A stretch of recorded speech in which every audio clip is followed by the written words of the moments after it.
The Assembly will hear an address by His Excellency Ismail Sabri Yaakob, Prime Minister of Malaysia. I request protocol to escort His Excellency.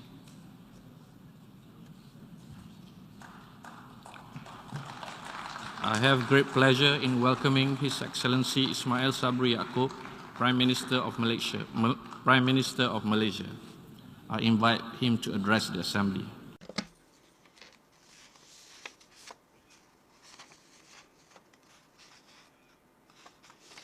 Assalamualaikum warahmatullahi wabarakatuh. Greetings to the world family. First of all, I would like to congratulate Your Excellency on your election as the President of the 77th session of the United Nations General Assembly. I am confident that under the leadership of Your Excellency, this session will be conducted with efficiency and effectiveness. I would also like to express my appreciation to the previous President, His Excellency Abdullah Shahid, for his excellent leadership at the 76th session in the face of various constraints and challenges. Malaysia welcomes the theme chosen for this year's session of the UN General Assembly, which is a watershed moment, transformative solutions to interlocking challenges. We believe this theme is most apt for the situation that we are going through together. Mr. President, at the last General Assembly, we heard a high level of commitment and pledge to work together. That has given hope to the world. Numerous statements were issued, all giving hope, including for me, that the spirit of a world family will be able to put aside the differences that exist among us. That commitment enables us to rise from the pandemic and together overcome the challenges that we face. Even so, this spirit of optimism is fading. I'm concerned by the challenges that remained unaddressed and in fact are even worsening. Many challenges remain unresolved. A major lesson the COVID-19 pandemic taught us is that we cannot run away from every challenge that confronts us. Being selfish and not caring about the impact on others will only generate mistrust in international cooperation. In an interconnected world, the policies and decisions of some countries can affect other nations. For example, in tackling inflation that the world is suffering from, the monetary policy and determining of interest rates by one country also has an impact on other countries. This is where cooperation and coordination among countries need to be stepped up so as to achieve the goal of a more just economic well-being for all. In an international financial and monetary structure that is still dominated by a few major powers, as well as during the world economic recovery, domestic monetary decisions have to be adjusted by considering the reality and needs of developing countries. In this connection, Malaysia urges the UN member states to establish an international monetary cooperation mechanism to build a more effective and just system that is able to balance the needs of global development.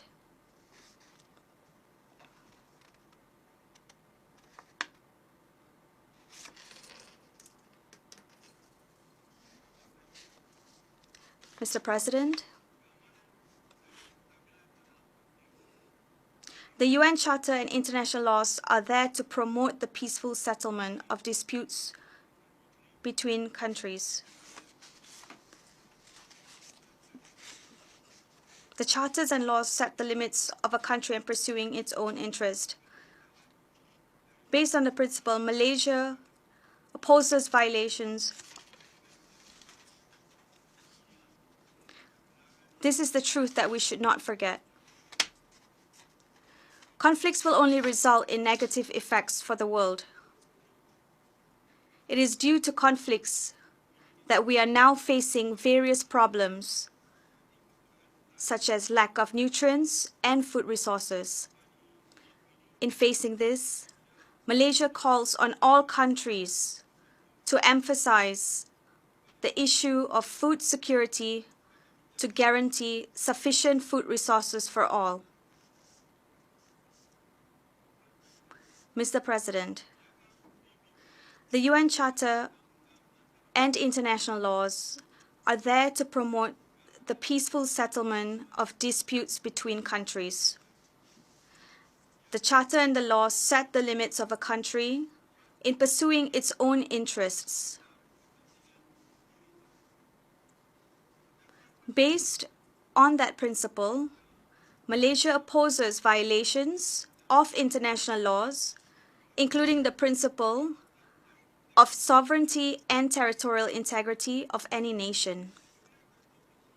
When a conflict erupts, all parties hold the responsibility of easing tension and giving priority to the safety and lives of civilians. At the same time, the conflicting parties need to return to the negotiating table to stop the conflict as soon as possible.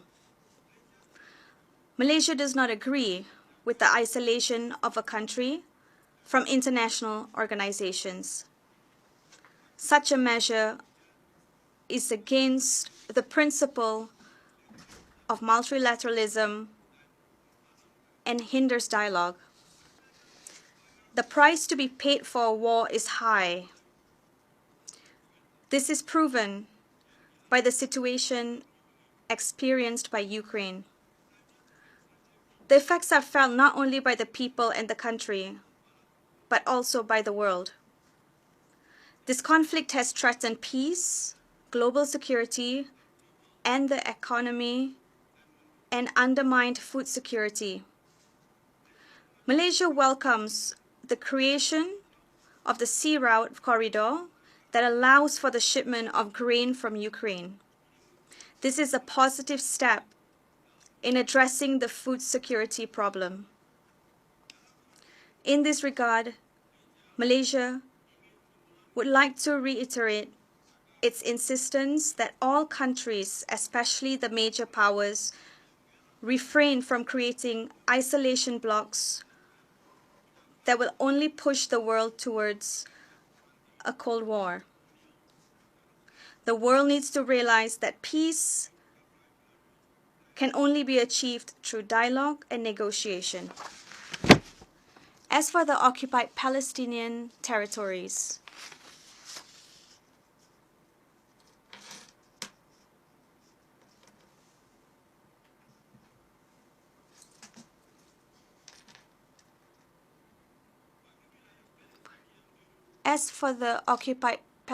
territories, Malaysia is disappointed with the brutal occupation by Israel that has been going on for a long time. The Palestinian people continue to live under the shackles of Israel's discriminatory policies. Illegal settlements are becoming more widespread.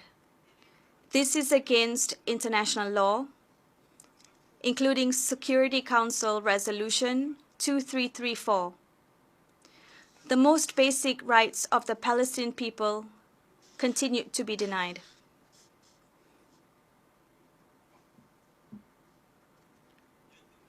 Therefore, Malaysia is of the view that the major powers need to be honest in resolving the issue of cruelty faced by the Palestinian people. that firm stand should be taken by the UN to ensure that the crisis that has been going on in Palestine for a long time can be resolved quickly. What is happening today is that most countries are so quick to act in the case of Ukraine. Malaysia wants the same action to be taken to resolve the issue of Palestine. Israel needs to stop being an apartheid entity. Although we are still threatened by conflicts between countries, we cannot ignore the other crisis in the world. The pillar of strength for a conflict-free world is living together in a culture of peace. And Malaysia, as a multiracial, multicultural, and multi-religious country, always supports and strives for the concept of peaceful coexistence between various races, beliefs, and cultures. Mr. President, in the Southeast Asian region, Malaysia has played an important role in conflict resolution. For example, Malaysia has been involved in the peace process between the Philippine government and the Moro Islamic Liberation Front, MILF, since 2001. In addition, Malaysia has always been proactive in helping to resolve various regional crises and conflicts. However, Malaysia is disappointed with the situation in Myanmar since the coup in February 2021. It is very saddening when the Security Council does not take any serious action in dealing with the situation. Some even see the Security Council as having washed its hands off and handing the matter over to ASEAN. Malaysia is disappointed that there is no meaningful progress in the implementation of the ASEAN 5-point consensus, especially by the Myanmar junta. In its current form, the ASEAN 5-point consensus cannot continue any longer. Therefore, this consensus needs to be given a new lease of life and refined based on a clearer framework, time frame, and end goal. Indeed, what is more important is that the aspirations of the people of Myanmar must be fulfilled. The political crisis in Myanmar has also worsened the situation of millions of Myanmar refugees, including the Rohingya refugees. Although Malaysia is not a signatory of the 1951 Convention of the Status of Refugees and the 1967 Protocol, Malaysia, on humanitarian grounds, accepted nearly 200,000 Rohingya refugees. Therefore, it is the responsibility of all countries, including the countries participating in the Convention, to take in more refugees to be resettled in their respective countries. At the same time, Malaysia strongly emphasizes the importance of the world addressing the root cause of the Rohingya crisis. I believe that this issue will not be resolved as long as the crisis in the country continues. Mr. President, the conflicts and crises that occur in the world, including in Ukraine, Palestine, and Myanmar, cannot be resolved due to the debility of the global governance system and the UN. The biggest problem in the UN is the Security Council. The power of veto is most often misused to favor the world powers that have it. It is not democratic and violates the principles of democracy. This makes it impossible for conflicts to be resolved by any of the permanent members of the Council. In line with the principle of one country, one vote, Now is the time to abolish the veto power. As an organization that brings the spirit and symbol of democracy to the world, the UN needs to return to its foundation. Mr. President, climate change is a universal problem that affects us all. Last year alone, Malaysia was struck by the most serious floods in its history, resulting in losses estimated at 1.4 billion US dollars or 6.1 billion ringgit. Many lives were lost and almost 100,000 people had to be moved to temporary evacuation centers. This situation happens not only in Malaysia, but in several other countries as well.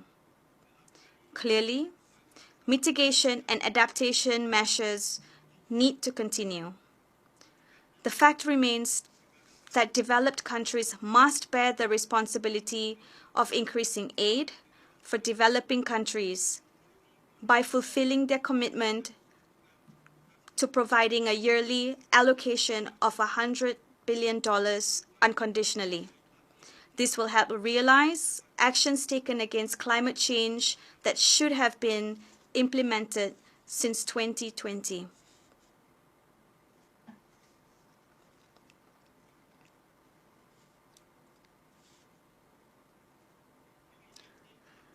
COVID-19 has slowed our efforts in achieving the Sustainable Development Goals, SDGs. I stand here as a developing country in asserting that the implementation and success of a greener and more sustainable socio-economic development will be achieved with fair and inclusive response to that pledge. The fact is that new technology is an incentive for nations to switch to renewable energy. However, this new technology must first be affordable for developing countries. In this regard, Malaysia is committed to carrying out its responsibilities and roles to ensure environmental conservation and sustainability. In this context, various measures have been implemented by Malaysia. For example, in the oil palm industry, Malaysia has introduced the Malaysian Sustainable Palm Oil (MSPO) standard to meet the requirements for the purpose of sustainable development. Malaysia is committed to reducing greenhouse gas emissions by 45% based on the gross domestic product by 2030. In this regard, Malaysia has set a target of achieving 31% renewable energy used by 2025. Malaysia is also committed to achieving its goal of net zero greenhouse gas emissions by 2050. The National Energy Policy 2022 to 2040 was implemented in Malaysia on September 19, 2022 to build a macroeconomic resilience and energy supply security. Next, Malaysia has agreed to establish a national SDG center to intensify SDG programs and monitor their progress.